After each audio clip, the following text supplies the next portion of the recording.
On this episode of Robe Chats, the podcast.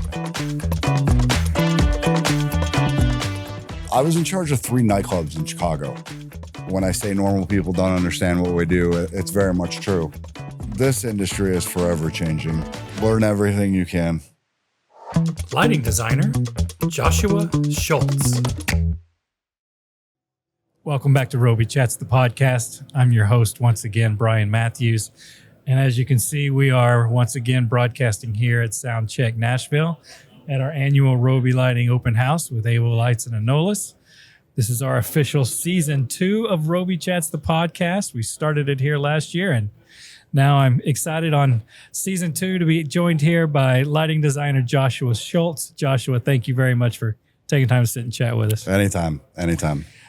Josh, really happy that you could be here. We got to talking a couple of weeks ago at Craig's Celebration of Life, and that's when I asked you to come on, and I know that you were close with Craig, and so I just want to thank you for taking the time and also for coming down and doing that with us down in Austin. It was a that's special my pleasure. time. And Craig was very important to a lot of us. So yeah, Joshua actually helped put together some of the lighting design with his friends Ross Blitz and Corey Easterbrook and Matty G LD. Y'all are all kind of in there. Yeah, it's a tight little group that we have. I don't know exactly where it came from, but we kind of all just clicked. It's kind of seamless and effortless. And we've been tight pretty much since then. So the last, I want to say 5 years. Yeah. So. Well, let's go back to those early days for you. One of the things I always like to ask our guests is, because everybody kind of has their own road of what got them in this industry, got their, what was the spark. So what was that for you? What got you into this crazy world we call production life? Well, they say that your path is not determined, but I knew where I was going to go at a young age. I rode BMX and I was about to turn pro. And unfortunately, I got hit by a drunk driver when I was 16 and on my way to go sign my sponsorship to turn pro. So that kind of shifted my focus of, where I was going to go in life, and didn't really have a clue. I started really young. My uncle was a trainer for Tony Robbins, and they were looking for a new guy to kind of take on everything. It was, audio, video, lighting. Not having known anything about it, I kind of shied away from it for months, and he kept hounding me and was like, hey, we really need a guy to come do this. And I finally gave in and kind of just, jumped into it head first and soaked up all the knowledge that I could about all the aspects from video, from lighting and audio. And I quickly realized lighting was more interesting to me than anything else. So I kind of just went with that. Well, you kind of made me sidetrack here for a second. Let's get back to that BMX story. What age did you start competing in BMX? That's quite interesting. I was 16 when I was on my way to go sign my sponsorship. And then, yeah. Was this the kind of BMX where it's like the racing, or were you doing the big jumps? I did the big jumps and the street and, backflips, all that kind of stuff. Yeah. What was your signature trick? Oh, man. What was the one that you could, if somebody was watching you and you needed to nail it, what was your trick? I loved, they call it a manual, and it's basically where you pull back and do a wheelie, but without pedaling. And I used to do that over all the little bumps and I loved how smooth it looked. And I love how, it looked like it was effortless. Were you the kid when you were like 10 years old who was stacking bricks up and putting a piece of plywood on top of it in the street and seeing how high you could jump? Absolutely. Yeah, I have luckily only broken one bone, and it happened during the accident. But yeah, I was. So no major crashes when you were doing the big jumps? I had a lot of major crashes, but nothing that was, that broke anything. I had eggs sticking out of the side of my head and, probably fractured some bones, but never, I'd be out that night out riding again. So Nice. What was the, when you would get air, like what are we talking? oh man, you're 20 feet up? Yeah, you're at least, the tabletops that we used to build that they were at least 15 feet high. So, you're going above that.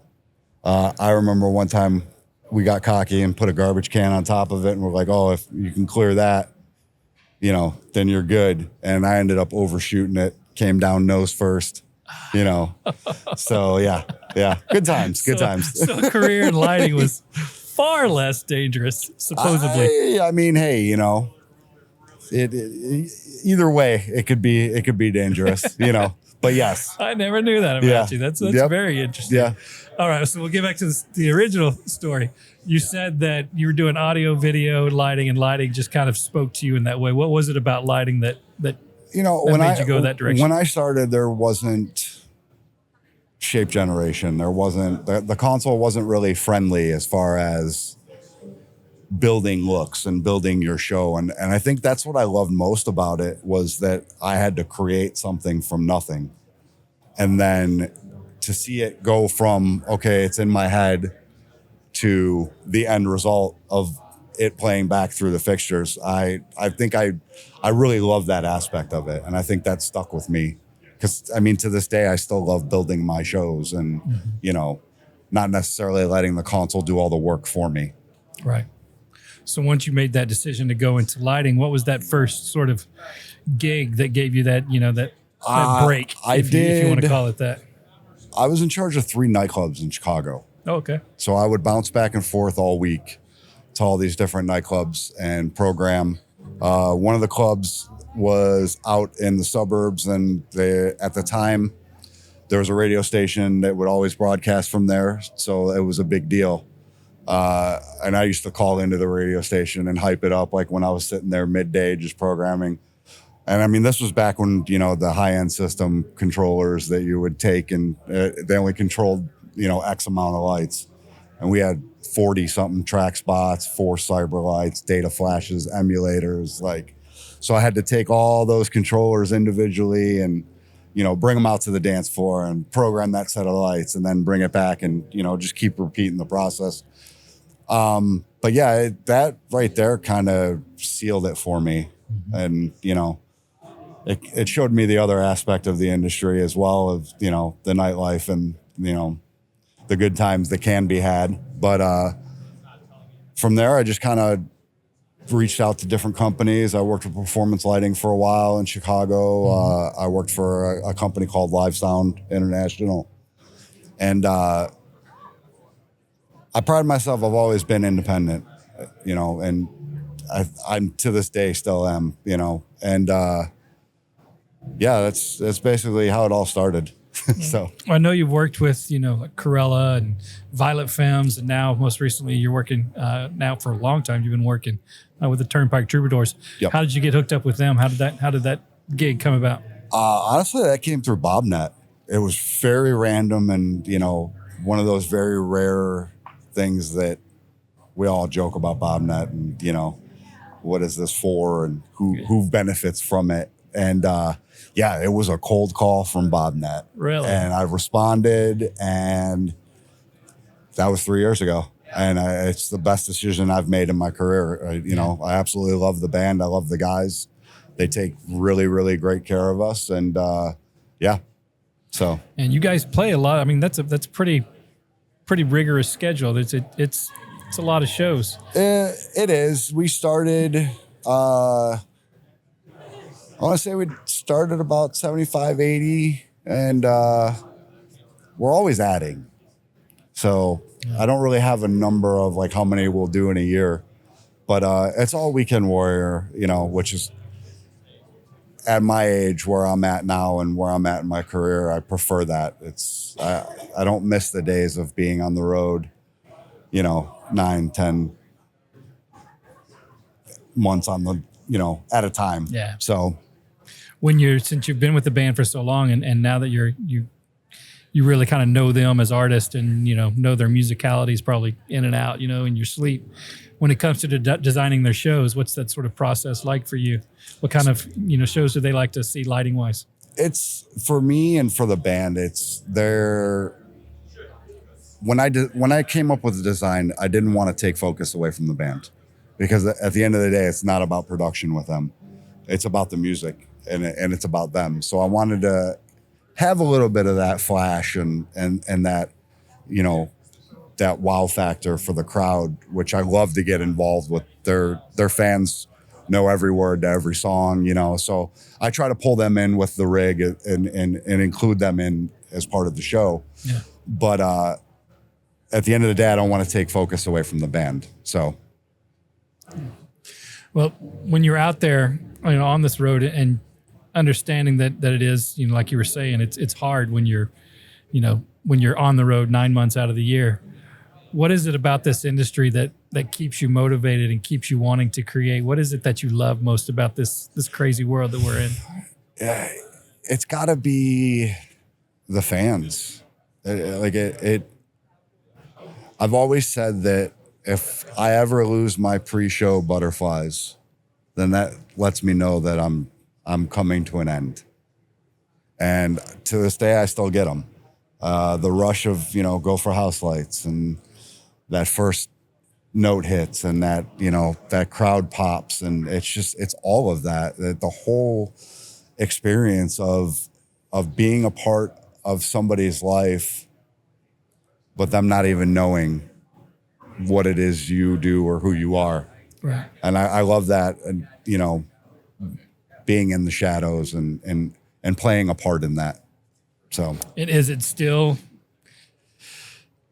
it an excitement sort of butterflies, or is it sort of like a, you know, that nervous sort of butterflies? It's both. It's still both for me. You know, it definitely is exciting, and it, you know, it's definitely nerve-wracking too. It's when you sit at the helm like we do, and you're responsible for so much that's in front of you. Yeah, I mean, it's definitely nerve-wracking, you know. So another interesting thing that I was looking at when I was doing my research into you is that your wife is also in the production industry. She is, and yes. You guys are often in different parts of the world at different times. I believe even last night at dinner, you were telling me she's over she's in Japan right now. On a little mini vacay, but she was in Hawaii for a show. How does that work? You know, because the majority of the designers that sit across from me and talk to me, it's usually, you know, they're out on the road and the spouse is at home, you know, but with you guys,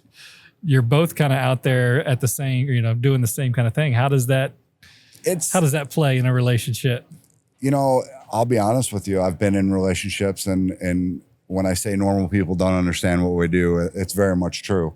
It's, you know, long hours, gone a lot, not a lot of time to talk sometimes, you know, and having her in the industry, it's actually, it helps out a lot, because I don't have to explain. I don't have to, you know, say, hey, this is, you know, bus call was this time and I just passed out because it was a long day and, you know, this or that. So it's definitely an advantage, I feel. And, you know, we're able to bounce things off of each other, and, you know, if we have tough days or good days and everything, you know, and she understands it. She gets it.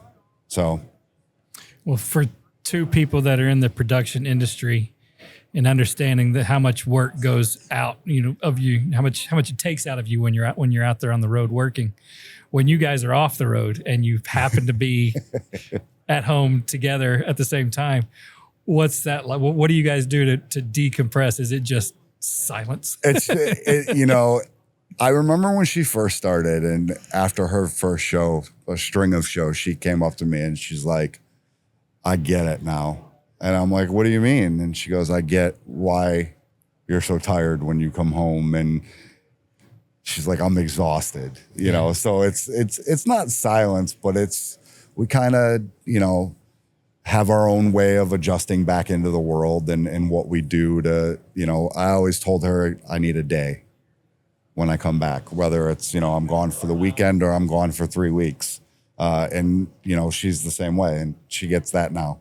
Yeah. So it might be an advantage then, because like you were saying, the person really understands. She does. And I think, you know, us both being on that same level, it definitely helps.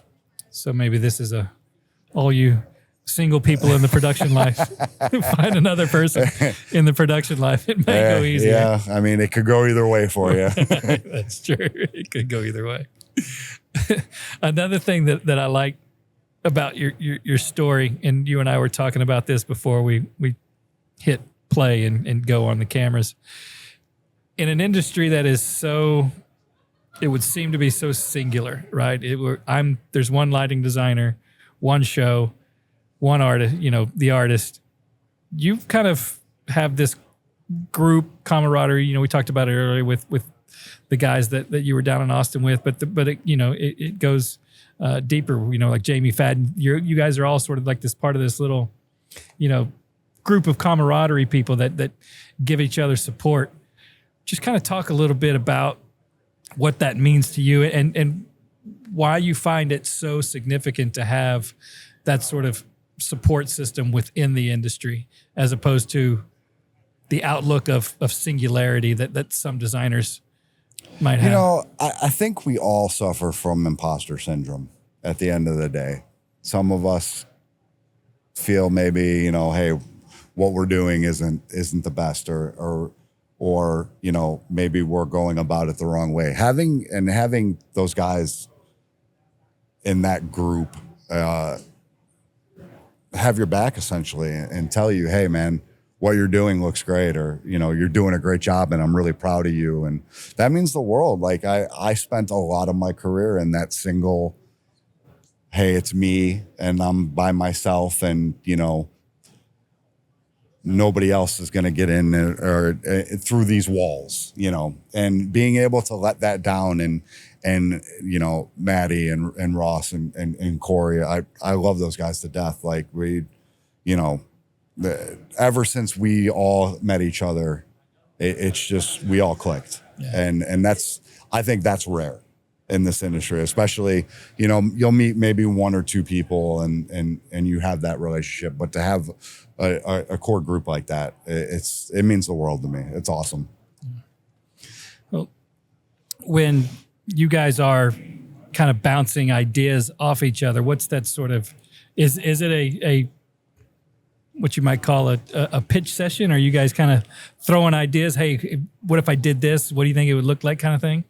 I think it's more of like, we just like to give each other a hard time and be like, yeah, no, that doesn't work. You know, I don't know. You weren't there, but when we were doing Craig's Celebration of Life, when we were at the venue helping out, and I say helping out loosely because we were kind of just standing around pointing and saying I wouldn't hang that like that. That's kind of what it is. It's basically just, it's just us, I think, pushing each other to do bigger and better things. Was there ever a point in your career when you were starting out that there was maybe that, I don't want to say mentor, but like an elder statesman lighting designer that maybe kind of gave you that advice or kind of helped you kind of find your way? Chris Lose was very important to me. I owe a lot of my success to him. He's pushed me in ways I didn't know, and made me do uncomfortable things like move from Chicago and take over a venue in Vegas because he recommended me. And I assume going from Chicago to Vegas at a young age might be going to Chicago to Vegas with a lot of vices was a little scary. So yeah, it was definitely an interesting 5 years. But yeah, I love Chris to death. And it's funny because he actually texted me last week and was like, hey, it looks like my book of lies is telling me that we get to hang out soon. And we're actually opening for Journey, which is just super random and super weird, but it's this festival out in Wisconsin. And I'm super excited. I get to hang out with him and see him do his thing again, So, yeah. Well, I'll let you out on this last one. If you could just, if here you are, Joshua Schultz in 2024, and you meet this kid who had dreams of being a pro BMX biker and just had his dreams completely shattered because of somebody else's ignorance, what advice are you giving him? What's the what's the piece of gold that you're going to give to that kid that might help him on his way? Learn everything you can. You know, this industry is forever changing. Technology, it's always changing. You know, I spent many years on very specific things that I, didn't want to open up to other things, and I think being open to everything that's in front of you, finding what it is you like the most, but having knowledge about all the other things, it's okay to do that, So, yeah, I would say learn everything you can. Awesome. Well, Joshua, thank you. Oh, thank you very for much having me. for taking the time to sit and chat with us. I really do appreciate it. I appreciate thank you for guys. coming by today. Thanks for having me, man. Well, that's it for another episode of Robe Chats, the podcast. As always, you can find us on all your favorite podcasting platforms. You can also watch for us this video on YouTube. And we'll sign off as we always do. May the light always shine your way. You can make it the Robe way. Have a good day.